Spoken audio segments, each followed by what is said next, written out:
Dr. Skinner, please introduce yourself to the jury. Hi, my name is Dr. Charlie Skinner. Before we get to your life care plan, I'd like to spend a little time talking about your background. Where did you go to school? I went to the University of London, where I received my degree in psychology, my bachelor's in surgery, and my bachelor's in medicine. I also have attended Harvard, where I received a public health degree. Where did you work after school? After school, I did a 2-year fellowship over at Tufts New England Medical Center, and from there I became an associate professor, an associate physician at Tufts Medical Center. What type of program was the fellowship program? The fellowship program was in the nephrology department. Dr. Skinner, what is nephrology? Nephrology is a specialty of medicine that concerns itself with the study of normal kidney functions, problems with kidney functioning, and kidney replacement, specifically dialysis and kidney transplants. I believe you mentioned that you went on to be a professor. Where are you a professor again? I started out as an instructor at Tufts University Medical School and then became promoted as an associate professor there. Dr. Skinner, have you received any awards throughout your career as a doctor and a professor? I have. I've received awards in my teaching capacity. I've also received awards for my work in the kidney department, but most recently in 2013, I received the Life Care Planners Achievement Award. Your Honor, this time, remind the court that pursuant to stipulations 13 and 14 agreed upon in the pretrial hearing, that Dr. Skinner has been qualified as an expert witness, and she will be rendering opinions today in the field of nephrology and in the field of life care planning. All right. Approved. Dr. Skinner, did you create a life care plan for Reese Lansing? Yes, I did. And what is the purpose of a life care plan? The Life Care Plan is a comprehensive document that outlines a patient's medical future and lists all the services and needs that they will need for their medical future. Basically, it's a roadmap for their medical health. And were you compensated for preparing this life care plan? Yes, my typical hourly wage of $375. Before we get to the plan, I want to talk a little bit about what you relied on in creating the plan. So, what all did you look at in this case to prepare the life care plan? In this case, I reviewed several depositions. The depositions of Reese's parents, Reese himself, the other doctor brought to this case, several economists, and other biologically related family members of Reese Lansing. In addition to that, I looked at all the medical reports of Reese Lansing and brought in my own experience and expertise. Did you have sufficient facts and data to render opinion in this case? Yes, I did. And did you rely on reliable principles and methods? Absolutely. Did you reliably apply those principles and methods to the facts of this case? I did. Now, from looking at Reese's medical records, what were you able to determine? Based on Reese's medical records, I learned that Reese had a genetic mutation for PKD. This is polycystic kidney disease. And what exactly is PKD? PKD is an inherited disease that replaces normal kidney tissue with fluid-filled cysts. These cysts then take over the kidney, causing kidney failure. And typically, the symptoms of PKD that we see are back and side pain, usually referred to as flank pain, headaches, urinary tract infections, and blood in the urine. Are those symptoms debilitating? Absolutely, they can be debilitating. However, we typically see them approaching around the 4th decade of life. Now, just to be clear, is Reese's PKD currently symptomatic? Reese is currently not symptomatic. However, Reese is only 16 years old.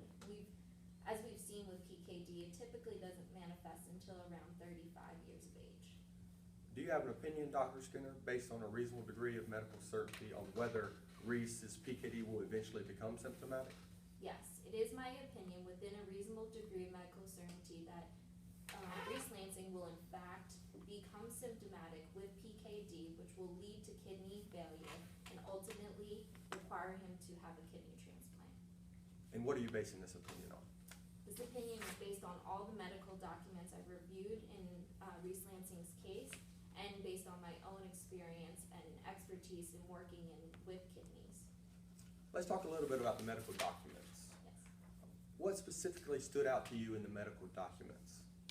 There were two main concerns that I found in Reese's blood test results. The first was his glomerular filtration rate, or more commonly known as GFR. The second concerning factor was his cholesterol levels. Let's start with GFR. What is that?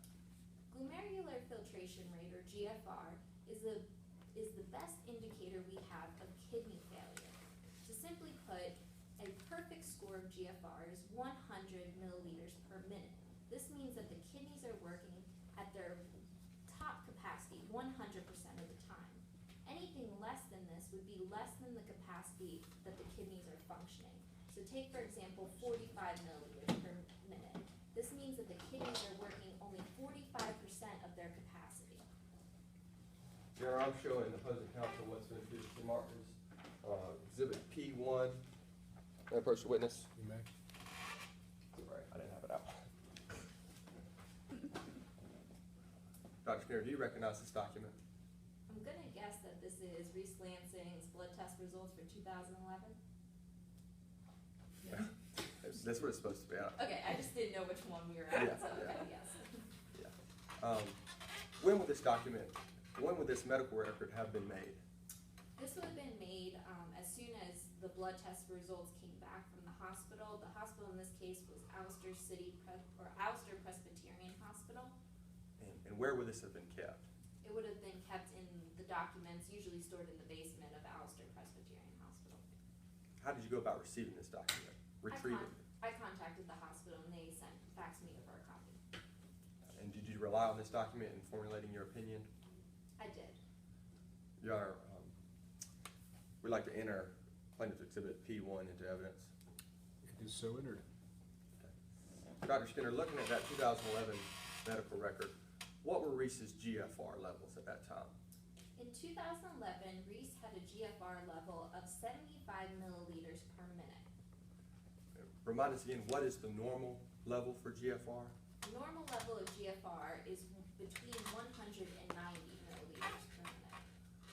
What does a GFR of 75 mean for someone like Reese, someone with the PKD gene?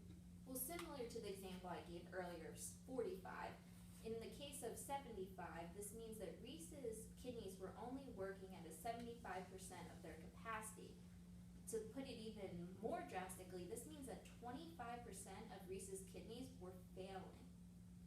Now, Dr. Skinner, what happens to a person's GFR levels over time? GFR, we do see GFR levels as someone ages, they decrease over time. However, we do not see them jump from a lower number to a higher number. If this occurs, then that can be very concerning. Moving on to the cholesterol levels you mentioned. Why are cholesterol levels important? Well, cholesterol levels are an indicator of cardiovascular disease, and we see cardiovascular disease being the leading cause of death in people with kidney disease. And unfortunately, cardiovascular disease is the cause of death for many people that have kidney failure. Dr. Skinner, according to that same 2011 report, what were Reese's cholesterol levels at that time? In 2011, Reese Lansing had a cholesterol level of 232 milligrams per deciliter. And what is the normal cholesterol range? Typically, we like to see nothing more than 200 milligrams per deciliter. Now that we've heard what you based your life care plan on, I'd like to move on to the life care plan itself. First of all, what, if any, assumptions did you use in your life care plan? Well, it's typical in the work of life care planning to make a couple of assumptions. First, we need to come up with an age of life expectancy to create our chart around. In this case, Reese's life expectancy was 79.3 years of age, and this was based on the Bureau of Labor Statistics. The second assumption I made in today's case was that Reese Lansing would become symptomatic with PKD at the age of 35. And you testified earlier that that assumption is actually your opinion based on reasonable degree of medical certainty. Yes, it is my opinion based on medical certainty. Your Honor, I'm showing opposing counsel exhibit R8. official.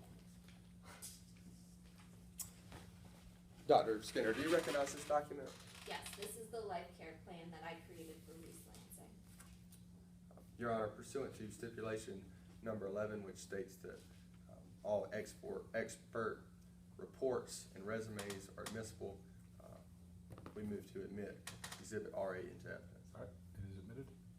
Also at this time, Your Honor, we've prepared a demonstrative, and I'd like Dr. Skinner to come down off the stand so that you can explain the life care plan to the jury.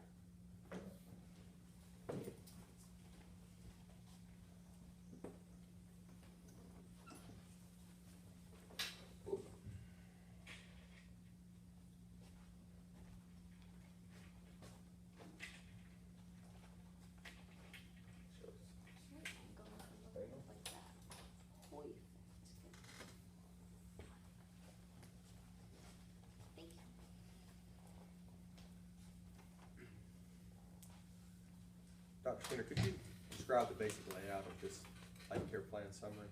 Absolutely. Earlier I told you that there were several assumptions I made, and I laid those out here at the top of the page. The rest of the document gives an itemized list of all the services that Reese will need in his future. In addition, it tells at what length and frequency he will need these different services and how much they cost. Let's break this down into a timeline. Absolutely. How old is Reese right now? Reese right now is 16, soon to be 17 years of age. And how long is Reese expected to live? Hold on, brief moment. I wanted to scoot it over a little bit based off last time. Sorry. Reese is 16, soon to be 17 years of age. And how long is Reese expected to live? Based on my assumption in my assumption I listed that he will have a life expectancy of 79.3 years.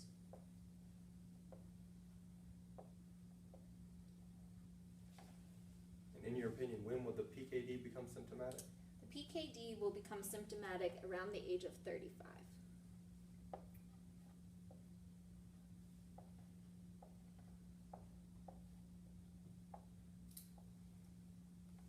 Okay, Dr. Skinner, so the first category of future medical I want to talk about is the whole lifetime. So from ages 16 to 79.3. What treatment will Reese need during that time period?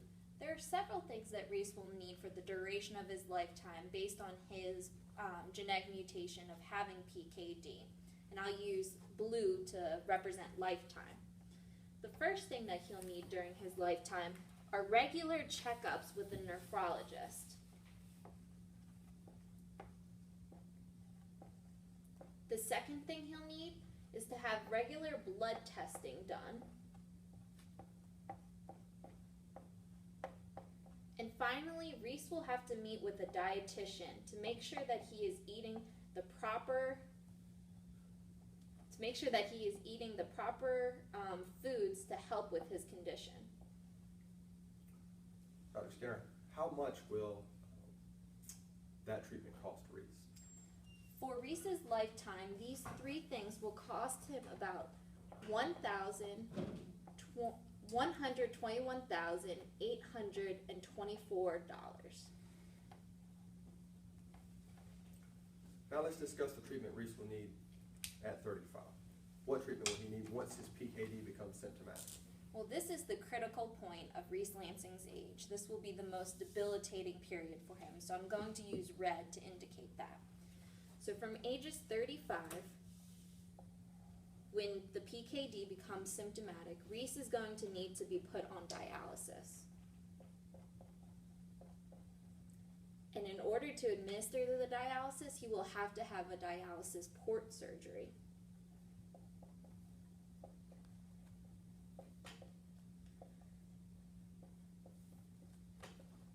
And since dialysis is not a permanent solution to somebody with kidney failure, eventually Reese will have to have a kidney transplant.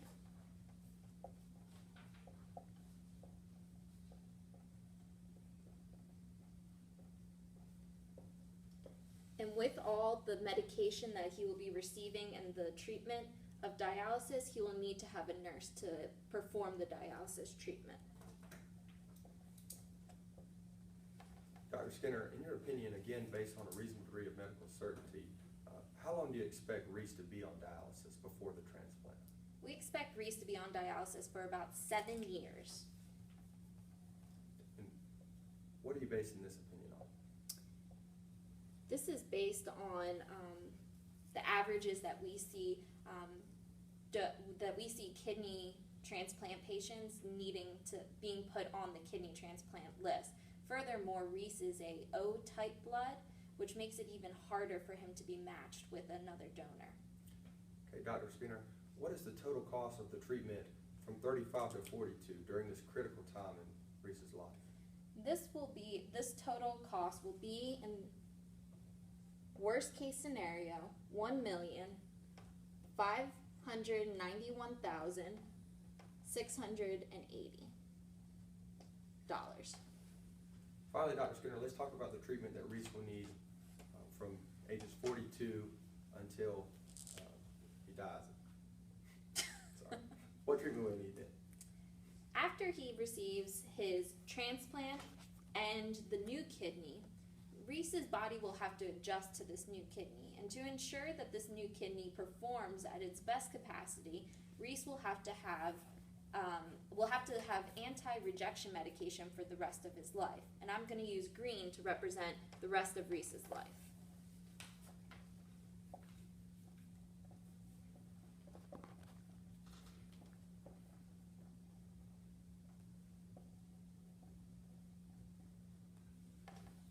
And how much will the anti-rejection medication cost Reese? That will cost $634,100.